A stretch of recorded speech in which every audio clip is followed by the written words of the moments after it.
नमस्कार, मैं अशोक प्रियदर्शी। आज हम बिहार के एक ऐसे लाल से आपको परिचय कराने वाले हैं, जो अपने दम पर देश और दुनिया में बिहार का नाम रोशन किया है।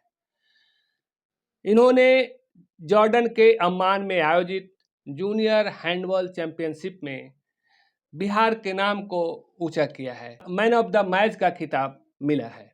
आज हम इनकी कहानी को सामने लाने की कोशिश करेंगे, उन पहलू को बताने की कोशिश करेंगे कि ये कैसे उस मुकाम तक पहुंच पाए हैं। चूँकि इनका पारिवारिक पृष्ठभूमि काफ़ी साधारण रहा है और बहुत ही साधारण परिवार से आते हैं, और इसके बाद चूँकि इनका बैकग्राउंड भी कोई खेल बैकग्राउंड नहीं रहा है, इसके बावजूद ये नेशनल उसके बाद इंटरनेशनल गेम में कैसे शामिल हो पाए, तो हम पूरी कहानी को इनसे समझने की कोशिश करते हैं। आपका बहुत बहुत स्वागत। बहुत बहुत धन्यवाद सर। आप पहले अपना परिचय बता दीजिए। मेरा नाम मोहम्मद तौसीफ़ रसूल हुआ। मैं पार नवादा बड़ी दरगाह सेक्टोली का रहने वाला हूँ। सबसे पहले तो मैं खेल के क्षेत्र में आना ही नहीं चाहता था। सबसे पहले मैं दयाल पब्लिक स्कूल पार नवादा, वहाँ मैं पढ़ाई करता था। उसके बाद वहाँ के स्पोर्ट्स टीचर वहाँ हम लोगों को सपोर्ट करते थे खेलने के लिए, बोलते थे कि खेलो, फिजिकल एक्टिविटी में एक्टिव रहोगे। ये ज़रूरी नहीं कि खेल के क्षेत्र में हर कोई आगे बढ़े, बहुत कोई भी ऐसे खिलाड़ी है जो बहुत मेहनत किए, उनको सफलता नहीं मिली है। बहुत ऐसे खिलाड़ी हैं जो बहुत मेहनत करके भी बहुत ऊँचे मुकाम तक पहुँच सके हैं। उसके बाद मैंने वहाँ क्लास 8 तक पढ़ाई की। उसके बाद मैंने एक स्पोर्ट्स चुना, हैंडबॉल। फिर हम नवादा का हरिश्चंद्र स्टेडियम में खेलने जाते थे। सुबह शाम डेली प्रैक्टिस करते थे। घर वाले भी बोलते थे कि क्या करेगा, खेल रहा है, पढ़ाई छोड़ दिया है। लेकिन हम उस वक्त भी हार नहीं माने। सुबह शाम डेली प्रैक्टिस चलता रहा। कुछ दिनों तक खेले, 1-2 साल खेले नवादा ही में ही। उसके बाद मैंने उस टाइम नवादा से ही 2-3 स्टेट लेवल का टूर्नामेंट खेला। उसके बाद मुझे पता चला हमारे कोच नवादा के, जैसे संतोष कुमार वर्मा और भी बहुत कोच हैं नवादा के, वो सब बोले कि Patna club handball training centre में ट्रायल निकला है, वहाँ ट्रायल देने के लिए जाओ। फिर हम लोग ने वहाँ ट्रायल देने के लिए गया। नवादा से कई खिलाड़ी गए थे वहाँ ट्रायल देने के लिए।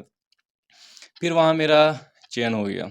वहाँ एकलव्य हैंडबॉल ट्रेनिंग सेंटर, जो कि बिहार सरकार द्वारा चलाई जाती है, वहाँ खाने पीने रहने पढ़ाई की जितनी भी हमारी जो स्पोर्ट्स एक्टिविटी की सामानें हमारी ज़रूरत की सब कुछ वहाँ मुफ्त मिलती है, जो कि बिहार गवर्नमेंट द्वारा चलाई जाती है। वहाँ मैंने 2 साल प्रैक्टिस किया। उसके बाद कोरोना का टाइम, वहाँ एकलव्य हैंडबॉल ट्रेनिंग सेंटर बंद हो गया। उसके बाद फिर वापस वहाँ से जब शुरू हुआ तो वहाँ कुछ दिन प्रैक्टिस की। उसके बाद भारतीय खेल प्राधिकरण, स्पोर्ट्स अथॉरिटी ऑफ इंडिया, जो कि गांधीनगर गुजरात में, वहाँ की ट्रायल के बारे में मुझे पता चला। वहाँ मैंने गया ट्रायल देने के लिए। वहाँ भी वो, जैसे बिहार में एकलव्य हैंडबॉल ट्रेनिंग सेंटर है, वहाँ सिर्फ बिहार के ही लड़के रहते हैं। अच्छा। और जो स्पोर्ट्स अथॉरिटी ऑफ इंडिया है गुजरात गांधीनगर में, वहाँ ऑल ओवर इंडिया के लड़के रहते हैं। तो जब वहाँ ट्रायल था तो भारत के हर एक राज्य से खिलाड़ी। लोग वहाँ आए थे, खिलाड़ी हम्म। ट्रायल देने के लिए। तो वहाँ भी मेरा चयन हो गया। वहाँ भी मैंने पिछले 1 साल से प्रैक्टिस करा। वहाँ भी बहुत अच्छी फैसिलिटी है। वो पहले एसटीसी थी, एसटीसी मतलब कि स्पोर्ट्स ट्रेनिंग सेंटर, अब उसको एनसीओई कर दिया गया, नेशनल सेंटर ऑफ एक्सीलेंसी, अच्छा। जो कि वहाँ भारत के हर एक राज्य से वहाँ खिलाड़ी रहते हैं। वहाँ भी मैं भी वहाँ प्रशिक्षण ले रहा हूँ। अच्छा। वहाँ बहुत अच्छी फैसिलिटी है, कोच और फिर ग्राउंड, इंडोर आउटडोर बहुत सारे ग्राउंड है। बहुत कुछ सीखने को वहाँ मिलता है। तो अभी मैं वहाँ प्रशिक्षण ले रहा हूँ। उसके बाद मैंने वहाँ 1 साल प्रैक्टिस करके अभी 18th Asian junior mains handball championship, जो कि अमान जॉर्डन में हुआ था, वहाँ मेरा सिलेक्शन हुआ। वहाँ भी मैं खेल करके आया। बहुत ही अच्छा हमारा परफॉर्मेंस रहा, भारतीय टीम का परफॉर्मेंस रहा। तो वहाँ पे किसके साथ हुआ था गेम? वहाँ तो हमारे पूल में ओमान, जॉर्डन और इंडिया थे। अच्छा। वहाँ हम लोग का उसका के साथ मैच भी बहुत अच्छा चला। फिर हम लोग का मैच हांगकांग के साथ हुआ, जिसमें भारत टीम को जीत मिली। उसमें मैन ऑफ द मैच मुझे ही मिला था। अच्छा, तो उसमें परफॉर्मेंस आपका अच्छा रहा होगा। जी हाँ, वहाँ तो मेरा परफॉर्मेंस हर एक गेम में हमारा हाईएस्ट स्कोर रहता था। अच्छा। जी। कोई स्कोर बताने लायक?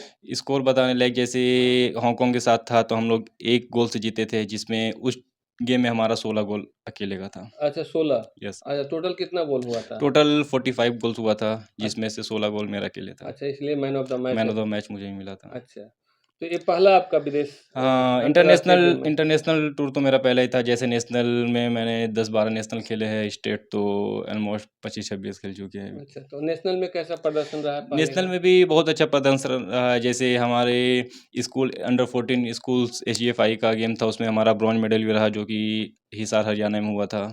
उसके बाद भी सीनियर नेशनल मैंने खेला है, जम्मू में खेला, श्रीनगर, और 3 सीनियर नेशनल मैंने खेला है, लखनऊ में खेला है, जयपुर राजस्थान में खेला है। बताने लायक नेशनल जिसमें कि आपका अच्छा सबसे अच्छा रहा? अच्छा, सबसे अच्छा परफॉर्मेंस तो हमारा श्रीनगर में ही था। अच्छा, श्रीनगर, जम्मू, वहाँ मेरा बहुत अच्छा परफॉर्मेंस रहा। वहाँ बिहार टीम क्वालीफाई भी की थी, अच्छा, यूपी को हरा करके। उसी के उपलक्ष्य में मैंने जब उस मैच को जीता, क्वार्टर फाइनल तक खेला, तो उसमें जो अच्छे खिलाड़ी थे उसको सेलेक्ट करके इंडिया टीम में एशियन हैंडबॉल चैंपियनशिप में सेलेक्ट किया गया था। अच्छा। जो कि बिहार से मैं इकलौता हूँ, अच्छा, जो बिहार से आप अकेले हैं? बिहार से मैं अकेले हूँ। अच्छा, तो जीत के जब आए तो बिहार में कोई सम्मान वगैरह मिला? जब जीत करके आए तो बिहार का बहुत ज़्यादा सपोर्ट रहा। डीजी सर से मिले, उसके बाद फिर यहाँ के खेल मंत्री ने से मिले, बहुत अच्छा वो उन लोगों का सपोर्ट रहा। बोला ऐसे ही खेलो, आगे बढ़ो, और जो मेरे से हो सकता है वो मैं करूँगा, और कर भी रहे हैं। अच्छा, कोई राशि वगैरह या कुछ ऐसा? कोई राशि मतलब कि स्कॉलरशिप के तौर पर जो 29 अगस्त को खेल सम्मान समारोह का होता है। होता है, उसमें हमारा नाम भी है अच्छा, 29 अगस्त को। तो जो कि इस बार खेल सम्मान समारोह राजगीर का जो न्यू स्टेडियम बन रहा है उसमें अच्छा, किया जाएगा। अच्छा उसमें क्या रहेगा? उसमें बिहार के जितने भी स्पोर्ट्स में, हुँ, जिस भी गेम में जो बाहर से प्रतियोगिता खेल करके आते हैं, जीत करके आते हैं, बिहार के लिए मेडल लेकर के आते हैं, उन लोगों को सम्मानित किया जाता है। अच्छा। तो ये माने खेल में ये आने का वजह क्या रहा? चूँकि आपका बैकग्राउंड तो ऐसा था नहीं। खेल में आने का मेरा थोड़ा सबसे वो कारण बताइए, क्योंकि लोग खेलता तो सब लोग है, हुँ। स्कूल में हर लोग गेम में भाग लेता भी है, पार्टिसिपेंट कमोबेश, तो उसमें कैसे जुड़े? इसको थोड़ा बताइए? सबसे पहले तो मैं जब खेलने जाता था तो घर के लोग, मोहल्ले के लोग भी बोलते थे कि हुँ, खेल के क्या करेगा? लेकिन हमारे मन में था कि हमको कुछ करना है तो खेल से ही करना है, क्योंकि पढ़ाई तो हर लोग करते हैं। खेल में बहुत कम लोग जुड़ते हैं। हमारे मोहल्ला बड़ी दरगाह से एक टोली से भी बहुत कम लोग जाते खेलने के लिए। अच्छा, तो उसमें से मैं सोचा कि मैं ही कुछ कर सकता हूँ, किया भी हूँ और आगे करूँगा भी। तो घर वाले का भी सपोर्ट था। अम्मी बोलती थी खेल करके क्या करेगा? पढ़ाई कर ले, कुछ कर ले। उसमें हमारा सबसे ज़्यादा योगदान हमारे बड़े जीजा साजिद हुसैन, भैया फैज़ रसूल उर्फ़ विक्की, उन लोगों ने मेरे को बहुत ज़्यादा सपोर्ट किया। हर एक परिस्थिति में जहाँ मुझे परेशानी आती थी, हुँ, हर एक अपने जहाँ तक हो सका मुझे सपोर्ट किया। क्योंकि जब स्टार्टिंग खेलना शुरू किए थे तो उस टाइम जाने के लिए ट्रेन से टिकट करवाना होता है, वो सब खुद से थोड़ा करना है। स्टार्टिंग में बहुत प्रॉब्लम हुआ है, अभी तो सब कुछ बढ़िया ही चल रहा है, क्योंकि अभी सपोर्ट हमें गवर्नमेंट कर रही है। हर अच्छा। एक जगह से तो सपोर्ट जब मिल जीत रहा के है। आए होंगे तो परिवार के लोग जीत क्या के कहे? हाँ, जीत के आए तो परिवार के लोग अब बोलते हैं कि हाँ, अच्छा कर रहा, खेल रहा है, इसी तरह से खेलो। शुरू में तो सपोर्ट नहीं कर रहे थे, बोल मम्मी रहे क्या थे। बोलती हैं? मम्मी तो बोलती है कि अब खेलो, अब हमको भी अच्छा लग रहा है। जैसे पहले बोलती थी खेल करे क्या करेगा, कुछ हो नहीं पाएगा, पढ़ाई कर ले। जब खेल कर के आया तो अब बोलती है कि नहीं खेलो ही, खेल में ही आगे बढ़ो। और परिवार में और कौन-कौन लोग हैं? परिवार में मेरे एक बड़े भैया हैं, हुँ, जो कि बिज़नेस करते हैं, और किस तरह का बिज़नेस? वो इलेक्ट्रिक का बिज़नेस है। इलेक्ट्रिक दुकान। इलेक्ट्रिक दुकान है। जी, जी हाँ, उसके बाद फिर ये मेरे बड़ी बहन है, उनका शादी हो गया। 2 बड़ी बहन हैं, दोनों का शादी हो गया। एक छोटी बहन है जो कि पढ़ाई कर रही है, एक छोटा भाई है वो भी पढ़ाई कर रहा है। मतलब 3 भाई और 3 बहन। 3 भाई है और 3 बहन है। एक बड़े भाई केवल बड़े दुकान भाई पर जी हाँ, वही। अच्छा और मम्मी? मम्मी घर में रहती है, अच्छा हाउसवाइफ़ है, हाउसवाइफ़ है और हाउसवाइफ़। पिताजी? पिताजी मेरे नहीं हैं। अच्छा जी, पिताजी जब कोरोना का टाइम था 2021 में ही मेरे पिताजी का देहांत हो गया था। अच्छा, तो घर का परवरिश कैसे घर चलता के है? परिवेश मेरे बड़े भैया अच्छा फैज़ उन्हीं के रसूल, वो ही चलाते हैं घर को, पूरा देखते हैं उन्हीं। अच्छा, तो आगे क्या लक्ष्य है आपका? आगे बस इसी तरह से खेलना है, एक अच्छी नौकरी मिल जाए, खेले, भारत के लिए खेले। अभी तो स्टार्टिंग ही हुआ है, इसी तरह से मेहनत करे और आगे खेले। बहुत सारे लोगों को सपोर्ट रहा है, नवादा से भी बहुत सपोर्ट मिला है, सीनियर प्लेयर्स का, कोचेस का। बिहार गवर्नमेंट सपोर्ट कर रही है।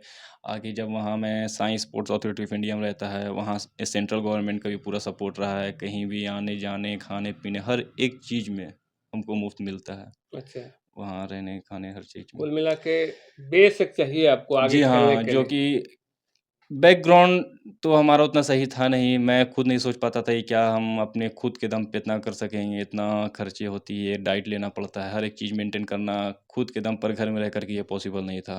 जो कि अब हम इसाई में रहते हैं तो वहाँ हर एक चीज़ फ्री ऑफ कॉस्ट प्रोवाइड मिल जाती है, तो उससे बहुत इफ़ेक्ट पड़ता ये है। चयन प्रक्रिया के बारे में बताइए कि कैसे आपका चयन हुआ? पहले तो दयाल पर भी पढ़ रहे थे, उसके बाद फिर वहाँ के जो स्पोर्ट्स टीचर थे, उन्होंने कुछ लोगों को लेकर के हरिश्चंद्र स्टेडियम में गया खिलाने के लिए। अच्छा, कौन-सा गेम?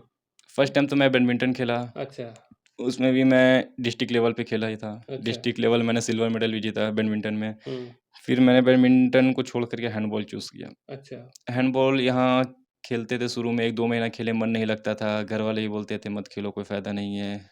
उतने दूर से हमारे घर से स्टेडियम भी बहुत दूर था, हाँ, हाँ। आने-जाने में काफ़ी दिक्कत होती थी। फिर भी मैंने हार नहीं माना, सोचा किसी तरह से खेलते रहूँ, खेलते रहूँ। कुछ दिन तक खेला, उसके बाद जब मुझे टूर्नामेंट मिलने लगा डिस्ट्रिक्ट लेवल का, खेल कर के आया, जीता, हुँ, तो थोड़ा-सा मन किया कि और खेलता हूँ और खेलता हूँ। कुछ दिनों तक खेला, उसके बाद फिर मैं जब Patna Eklavya handball training centre में गया, उसके बाद मेरे को पूरी तरीके से मन लगा कि अब खेलना है अच्छा तो उसमें हैंडबॉल ही जब खेल। चयन हो गया तो आपका चयन थोड़ा हो गया। कॉन्फिडेंस बढ़ा? आगे का मतलब रास्ता थोड़ा दिखा कि अब यहाँ से खेल कर के और आगे तक जा सकते हैं। जब नवादा में थे तो उतना नहीं लगता था कि यहाँ से खेल कर कुछ कर सकते हैं। फिर पटना में गए, वहाँ खेले, फिर और आगे का रास्ता दिखा हमें कि और ऑल ओवर इंडिया में भी हम साई में जा सकते हैं।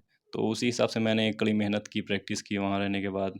फिर मैं जब साई गांधीनगर में हो गया मेरा, तो अब पूरी तरीके से लगता है कि अब और आगे हम कुछ कर सकते तो हैं। एकलव्य से फिर कैसे क्या प्रोसेस हुआ जिसमें गांधीनगर में साई में एकलव्य चयन? से वो sports authority of India Sai Gandhinagar की एक ट्रायल निकलती है। जिस डेट पे ट्रायल होती है उस डेट पे ऑल ओवर इंडिया में हर एक राज्य से आते हैं ट्रायल देने के लिए।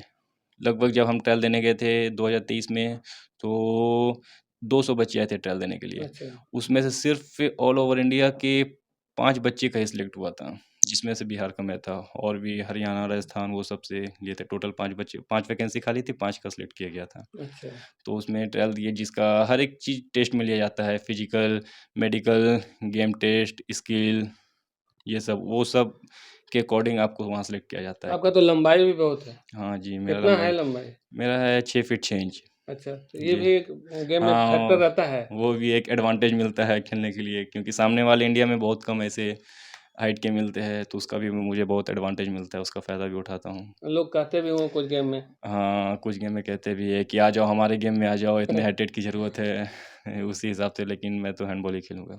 अच्छा, तो पढ़ाई-लिखाई चल रहा है कि क्या है जी, पढ़ाई-लिखाई? पढ़ाई-लिखाई तो मैं क्लास 12 पास हो गया, अभी ग्रेजुएशन का फर्स्ट ईयर में हूँ। जैसे यहाँ दयाल में कहाँ तक पढ़े? दयाल में क्लास 8 तक पढ़ा मैंने, उसके उसके बाद? बाद मैंने Patna club handball training centre में गया था, वहाँ से क्लास 10th पास किया। ठीक है, फिर मैं वापस प्लस 2 में एडमिशन लिया, तो वो गवर्नमेंट में ही एडमिशन करा कर के प्लस 2 12th +2 हो गया। प्लस 2 पास आउट हो गया हूँ। अच्छा, अभी मैं ग्रेजुएशन फर्स्ट ईयर में एडमिशन लिया हूँ, महात्मा गांधी काशी विद्यापीठ, अच्छा, वाराणसी। वाराणसी में। वाराणसी में। अच्छा, मतलब पढ़ाई भी जारी है पढ़ाई भी जारी साथ में करना पड़ेगा ना, और क्योंकि हर जगह सर्टिफ़िकेट तो काम एजुकेशन सर्टिफ़िकेट भी बहुत ज़रूरी होती है। आगे लक्ष्य क्या है?